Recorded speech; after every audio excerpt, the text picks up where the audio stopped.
camera pans across silent rows of gleaming metal and glass, luxury sedans and SUVs sitting motionless under harsh showroom lights.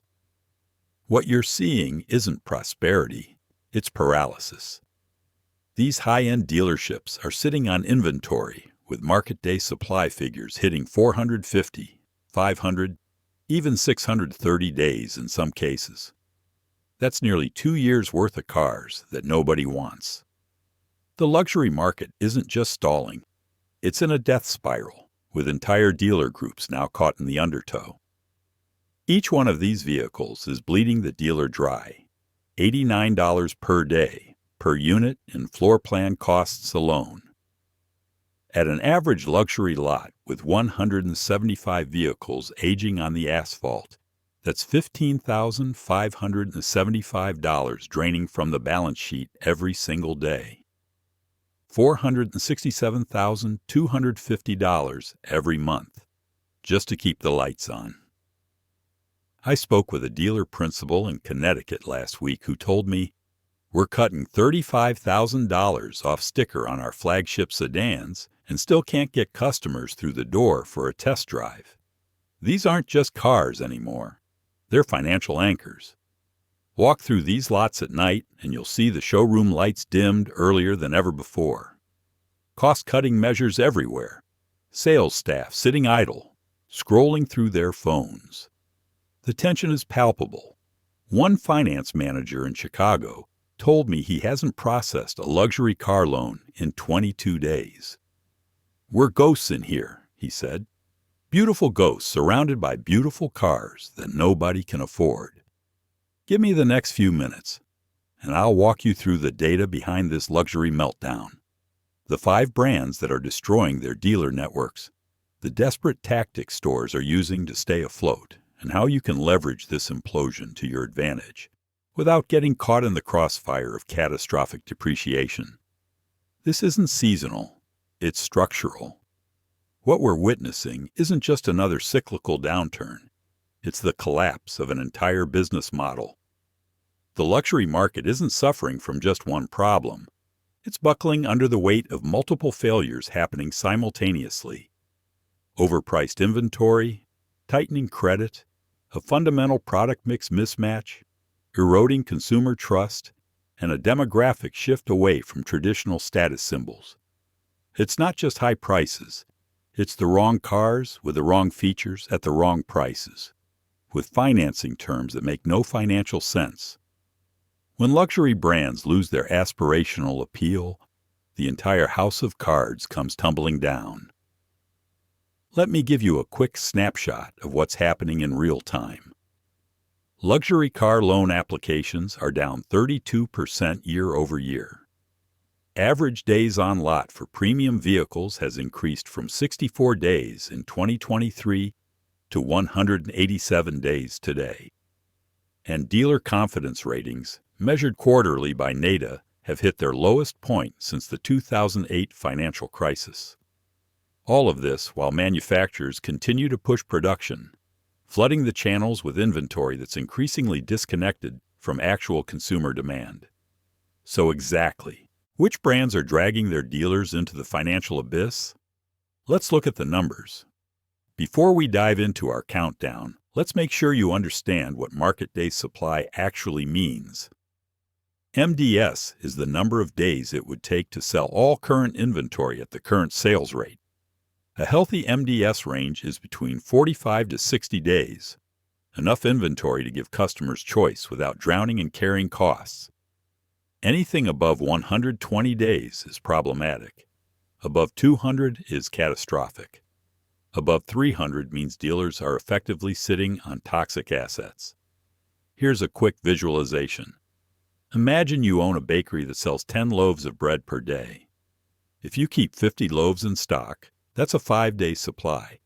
Healthy inventory management. But if you're suddenly stocking 500 loaves while still only selling 10 per day, that's a 50-day supply, and bread goes stale. Now imagine these aren't $5 loaves, but $80,000 vehicles, each one accruing interest charges every single day. That's the nightmare luxury dealers are living right now. The industry tracks MDS religiously because it's the vital sign of dealership health. When MDS creeps above 100, warning lights flash. At 200 plus, dealers enter critical condition. Above 300, we're talking financial hospice care, keeping the business comfortable while preparing for the inevitable end. Now let's count down the 5 luxury brands that are bankrupting their dealers in real time. Number 5, Infiniti, 289-day supply. Infiniti dealers across America are drowning in 22,400 units of inventory, while moving fewer than 2,300 vehicles in the last 45 days. With average transaction prices hovering around $58,700 and discounts already averaging $7,800 off MSRP, these dealers are in a no-win situation. Why buyers are rejecting it? Infiniti suffers from badge value that doesn't justify the price point. Consumers shopping in this segment consistently choose German or Lexus alternatives, leaving Infiniti caught in the dreaded middle. Not exclusive enough for luxury buyers, too expensive for value shoppers. We're competing against Lexus with product that's 2 generations behind, one Southwestern dealer told me. Customers walk in, look at the infotainment system, and walk right back out to the Japanese or German store down the street. The numbers tell a brutal story. Infiniti's QX60 SUV, once a decent seller, now sits at a 342-day supply nationwide. The Q50 sedan is even worse at 389 days. The brand's flagship, QX80, despite a recent refresh, is stalled at a 267-day supply. Industry analysts at Cox Automotive note that Infiniti is experiencing a 37% decline in showroom traffic compared to this time last year. I visited an Infiniti store in Denver last month where the general manager pointed to a row of 2024 models. "See those?" he said. "Those were built in March of 2024. It's now September 2025. They've been sitting here for 18 months, and every morning I come in, they're worth less than they were the day before." Number 4. Alfa Romeo, 346-day supply. There are currently 8,950 Alfa Romeo vehicles sitting on dealer lots nationwide, while only 776 units moved in the past 45 days. Average transaction prices of $62,400 are now seeing desperate discounts of $12,300 off MSRP, and they're still not moving. Why buyers are rejecting it? Reliability concerns, limited service networks, and catastrophic depreciation have made Alfa Romeo a brand that even die-hard enthusiasts approach with caution. The stigma of quality issues has overpowered the brand's emotional appeal. "I've got Stelvios that have been sitting on the lot for 430 days, a Midwest dealer principal confided. "I can't even wholesale them to other dealers. Nobody wants the headache, even at 25 cents on the dollar." The Alfa Romeo story is particularly tragic because the vehicles themselves are genuinely distinctive. The Giulia sedan offers driving dynamics that enthusiasts rave about. The Stelvio provides a uniquely Italian take on the luxury SUV. But the market has spoken with its wallets. Alfa's Giulia sedan now sits at a catastrophic 412-day supply. The Stelvio SUV is only marginally better at 337 days. And the new Tonale compact SUV, the vehicle that was supposed to be Alfa's volume savior, debuted directly into a 298-day supply situation. At an automotive conference in Orlando, I spoke with 3 Alfa Romeo dealers who all said variations of the same thing. The factory doesn't understand the American market. One dealer from Texas elaborated, "They built these beautiful emotional cars but completely neglected the reliability engineering and dealer service infrastructure that American luxury buyers expect. We're selling Italian passion to a market that prioritizes German precision and Japanese dependability." Number 3. Maserati, 412-day supply. Maserati's nationwide inventory sits at 3,280 units, with just 239 sales in the past 45 days. Average transaction prices of $121,700 are now seeing discounts of $27,500, and they're still collecting dust. Why buyers are rejecting it? Maserati's notorious first-year depreciation rate of 57% has become common knowledge among luxury shoppers. Combined with expensive maintenance and Ferrari-derived engines that require specialist service, these Italian status symbols have become financial suicide missions. We had a customer come in last month looking to trade his 2-year-old Levante, shared a California dealer. We had to tell him it was worth less than 40% of what he paid. He still owes $85,000 on a vehicle worth $48,000. He walked out in shock. Let's break down the inventory crisis by model. The Grecale SUV, Maserati's newest offering, is sitting at a 367-day supply. The Levante SUV is worse at 398 days. But the real disasters are the Ghibli and Quattroporte sedans, with supply figures of 475 and 531 days, respectively. You're literally looking at nearly a year and a half worth of sedans sitting motionless on lots across America. I recently visited a Maserati store in Florida where they've converted part of their showroom into a coffee lounge. We had to do something with the space, the sales manager told me. We used to have people in here every day. Now we might see 3 serious customers in a week. The vehicles are gorgeous, but the financial reality is impossible to ignore. Everyone's heard the depreciation horror stories. Number 2. Jaguar, 478-day supply. Jaguar dealerships are sitting on 7,640 vehicles nationwide while selling just 478 units in the past 45 days. Average transaction prices of $74,800 have been slashed by $22,900, yet they continue to languish. Why buyers are rejecting it? Jaguar's product line has become increasingly irrelevant as luxury buyers shift toward SUVs, electrification, and tech-forward interiors. Their sedan-heavy lineup and confused brand identity have left them without a clear value proposition in a crowded market. We're paying $74 per day per unit in floor plan costs, one East Coast Jaguar dealer explained. That's $565,000 per month just to keep inventory that nobody wants. We're literally begging the factory to take some of it back. The model breakdown tells a story of a brand that's lost its way. The F-Pace SUV, Jaguar's most relevant product, sits at a 412-day supply. The E-Pace compact SUV is at 458 days. But the sedans are where the true crisis lies. The XF is at a 506-day supply, and the F-Type sports car has reached an almost incomprehensible 587 days of inventory. That's over a year and a half of sports cars sitting on lots, depreciating daily. A Jaguar sales representative in Washington shared a telling anecdote. Last weekend, we had a customer who was genuinely interested in an XF. He test drove it, loved it, and then pulled out his phone to check the resale value. He showed me that he could buy a 1-year-old certified pre-owned model for 42% less than the new one. He thanked me for my time and left. How do you sell against that math? Number 1. Genesis, 521-day supply. Genesis tops our list with a staggering 17,300 vehicles nationwide and just 996 sales in the past 45 days.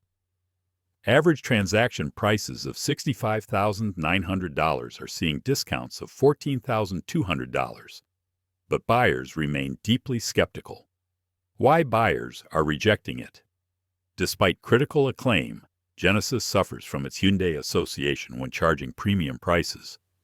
The value proposition doesn't align with consumer perception, creating a perfect storm of high prices and low brand equity.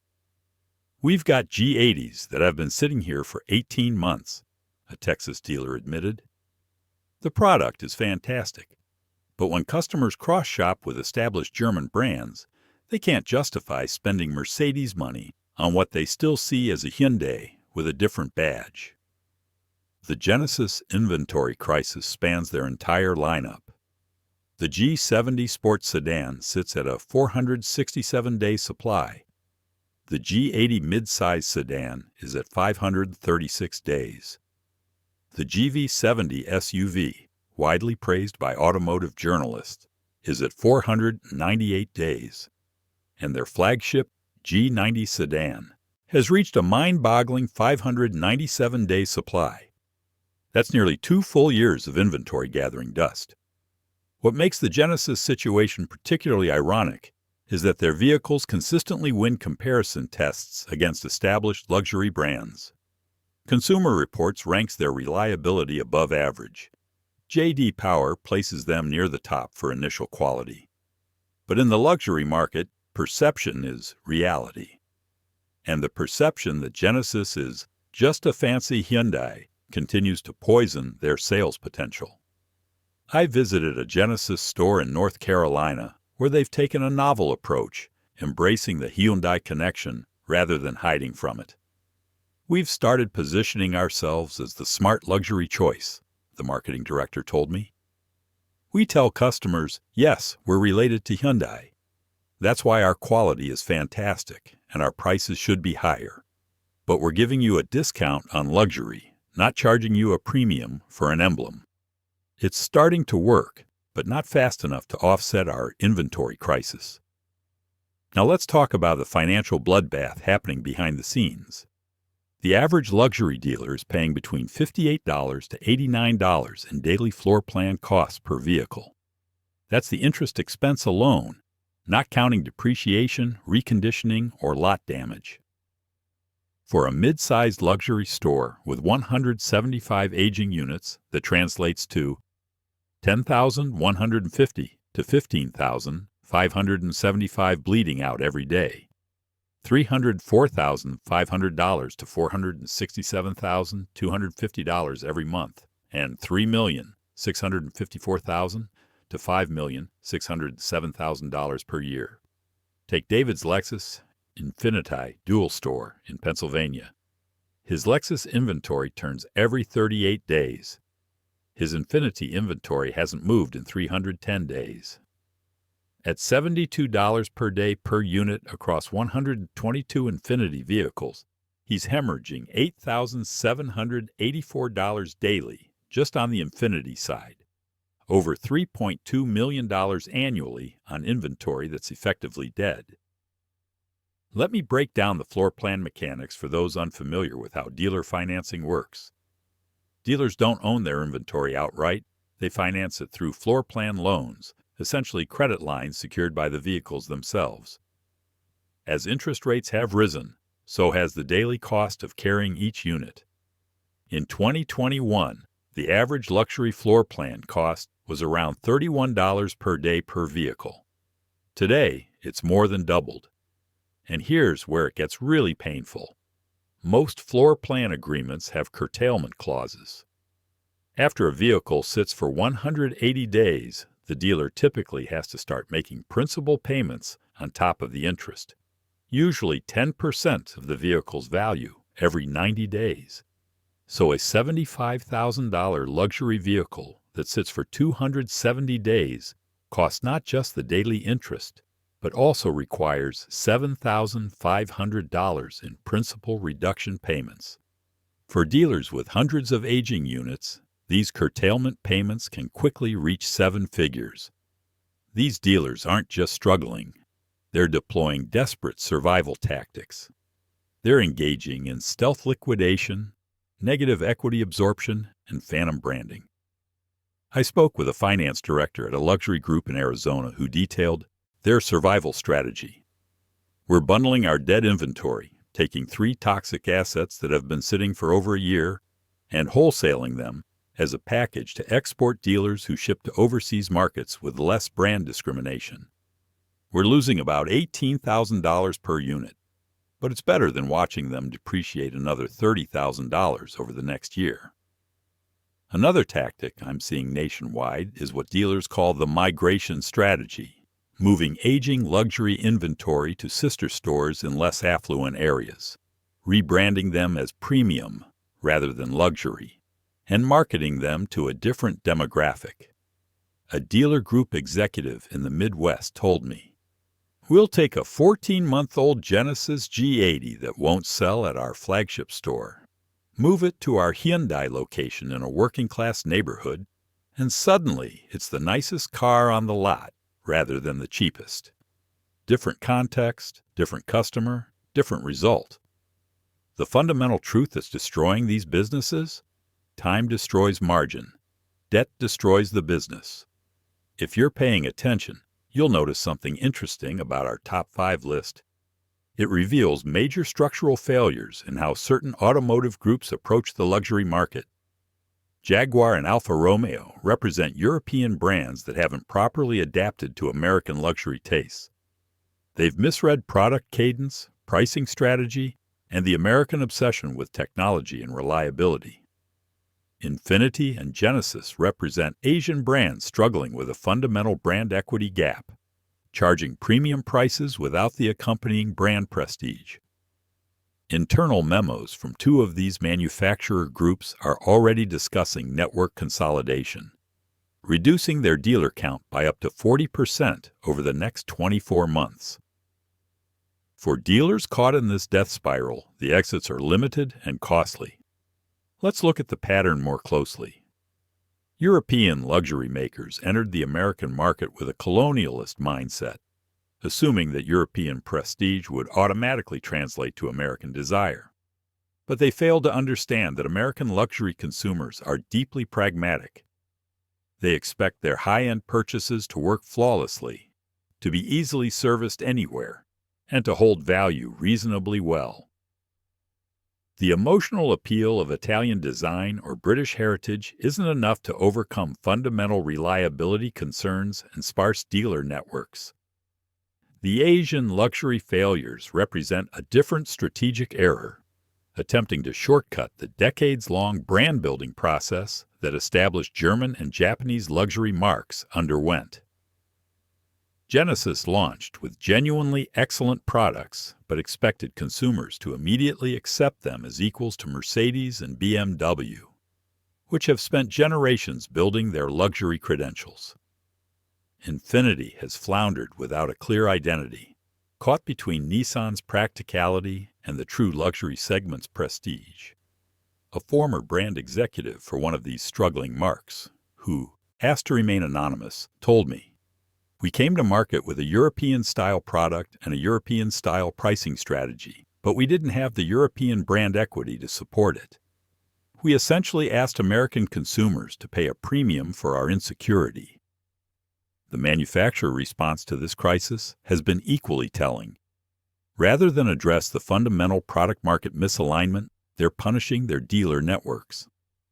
Factory representatives are pressuring dealers to take more inventory, threatening allocation penalties, and refusing to provide financial assistance for aging stock. It's a desperate attempt to push the problem downstream rather than address the upstream cause. But not all luxury dealers are suffering equally. Drive past your local Porsche or certain Mercedes stores, and you'll see a completely different picture. Vehicles pre-sold before they even hit the lot, 30-day inventory turn, and virtually no discounting. What's the difference? It's not just volume, it's perceived value and brand trust. These winning dealers represent brands that have maintained their exclusivity and desirability while adapting to changing luxury preferences. The luxury market has effectively split in two: thriving stores selling vehicles that justify their premium, and dying stores with products that consumers simply don't value at the asking price. I recently visited a Porsche dealership in Seattle where the sales manager showed me their inventory board. Over 70% of incoming vehicles were already sold before arrival. "We're operating like a custom order business now," he explained. "Our clients know exactly what they want, they're willing to wait for it, and they're paying over MSRP for the privilege. We haven't had to discount a car in over 3 years.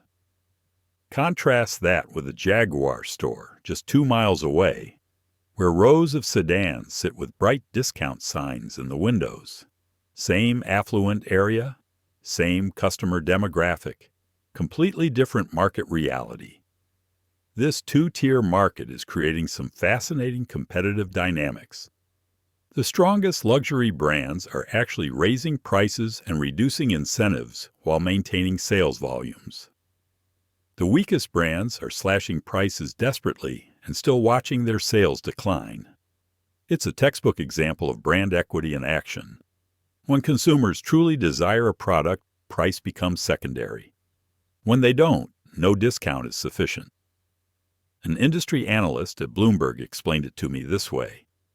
The luxury auto market is experiencing what economists call a flight to quality. In uncertain times, consumers concentrate their spending on products they perceive as safest, both financially and emotionally. The brands that built genuine trust and desirability are thriving. The pretenders are being exposed. So how can you use this market fragmentation to your advantage?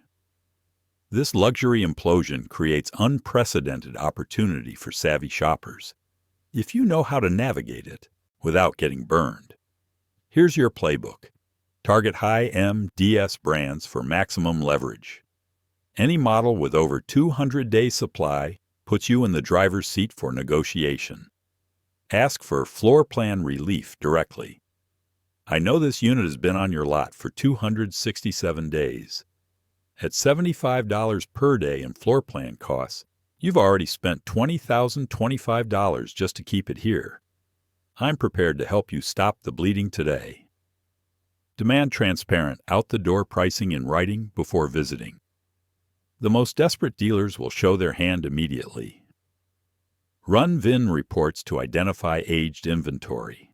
Anything manufactured 12-plus months ago is toxic to dealers and ripe for aggressive offers.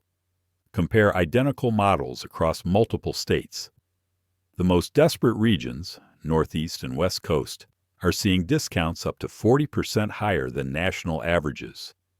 Let me give you some specific language that's proven effective in these negotiations. When contacting a dealer with aging luxury inventory, open with, "I'm interested in your 2024 model that's been in your inventory since date. I understand the carrying costs on that unit must be significant by now.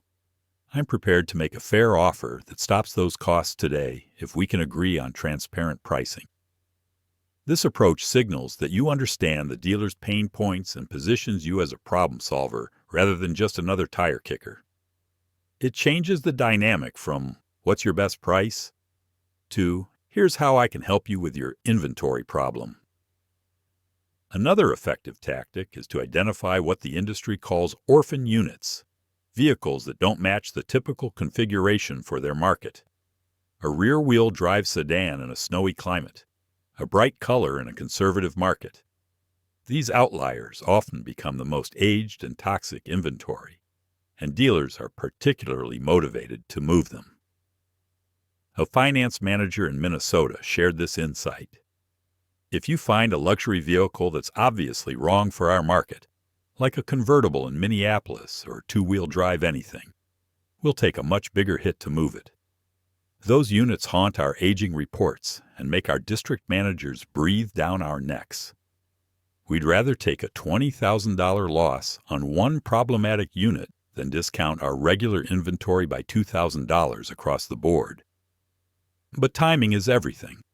The perfect window for luxury bargain hunting is approaching. Late September through October, when dealers face quarter-end pressure and new model year inventory forcing difficult decisions. The end of each quarter brings financial reporting deadlines, and dealers are often incentivized by manufacturers to hit specific volume targets. The pressure intensifies at the end of the third quarter, when dealers are also preparing to make room for incoming model year vehicles. This creates a perfect storm of motivation, where moving aged inventory becomes more important than maximizing profit per unit. A dealer principal in Virginia explained their quarterly thinking. "By the last, 2 weeks of a quarter. We're doing math we'd never consider earlier. If moving 5 more units this month means hitting a factory bonus target that pays $75,000, we'll gladly lose $10,000 per car to make it happen. It's counterintuitive, but sometimes losing more on specific units means making more overall. However, and this is crucial, be extremely cautious with the 5 brands we've highlighted. Saving $25,000 up front means nothing if your vehicle depreciates by $45,000 in the first year. With Maserati, Jaguar, and Alfa Romeo specifically, you're looking at potential service deserts if network consolidation accelerates, parts scarcity as supply chains prioritize moving models, and catastrophic residual collapse. I spoke with an automotive appraiser who specializes in luxury vehicles, and his warning was stark. A new Maserati Ghibli purchased today for $85,000 after discounts will likely be worth around $38,000 in 12 months. If dealer networks continue to contract, that value could drop even further. We're seeing luxury vehicles that have lost over 70% of their value in 36 months. At that point, you're not buying an asset. You're renting a lifestyle at an astronomical monthly rate. If you're still drawn to these brands, leasing provides some insulation from the depreciation bomb. Or consider certified pre-owned models that have already absorbed the initial value drop. A financial advisor who specializes in high-net-worth clients offered this perspective. If you absolutely must have one of these depreciating luxury brands, at least structure the purchase to minimize damage. Leasing transfers the depreciation risk to the finance company. Buying certified pre-owned means someone else has already taken the initial 40 to 50% hit. But the absolute worst financial decision you can make is buying new with a long-term loan. We're seeing clients underwater by $30,000 to $40,000 just 18 months into 72-month loans. Given the severity of the luxury market collapse, let me offer a 5-step protection plan for anyone considering a luxury vehicle purchase in today's environment. Prioritize brands with proven value retention. Even with substantial discounts, a rapidly depreciating luxury vehicle will cost more in the long run than a stable value vehicle at full price. Get pre-purchase inspection from independent specialists, particularly for brands with known reliability issues. A $300 inspection can save you $3,000 in unexpected repairs. Verify parts availability and service infrastructure before purchase. Call independent repair shops and ask if they service the brand you're considering and if parts are readily available. Consider lease takeovers rather than new leases or purchases. You can find luxury vehicle lease assumptions with 12 to 18 months remaining at substantial discounts as original lessees try to escape underwater situations. If buying, secure your own financing before shopping and limit loan terms to 48 months or less. Extended terms on rapidly depreciating assets create negative equity traps that can affect your financial health for years. A consumer protection attorney who specializes in automotive cases told me, "The majority of financial disasters I see involve luxury vehicles purchased with minimal research and emotional decision-making. People stretch their budgets for the badge, only to discover that owning these vehicles costs substantially more than buying them. The purchase price is just the entry fee to what can become a very expensive club." The luxury car market is experiencing an extinction-level event, but most consumers will miss the signals. They'll overpay for depreciating assets, get trapped in negative equity, and find themselves with status symbols that the market no longer values. A select few, those who understand the data we've covered today, will use this knowledge to make smarter decisions. Either by negotiating unprecedented deals on stable luxury brands, or by avoiding the financial quicksand of those in terminal decline. I recently spoke with a wealth manager who put this situation in perspective. The true luxury in today's automotive market isn't what's in your driveway. It's what's in your investment portfolio. The status game has changed. Younger affluent consumers would rather drive a modest vehicle and invest the difference than sink capital into appreciating metal, regardless of the badge. This shift represents a fundamental change in how Americans view luxury. For decades, premium vehicles were seen as rewards for success and symbols of achievement. Today, they're increasingly viewed as financial liabilities, expensive, depreciating assets that smart money avoids rather than embraces. A 35-year-old tech executive in Austin summed it up perfectly. "I could easily afford any car on your list, but why would I want to own something that loses value every day? I'd rather drive something practical and put the difference into appreciating assets." The real luxury is financial freedom, not an emblem on your hood.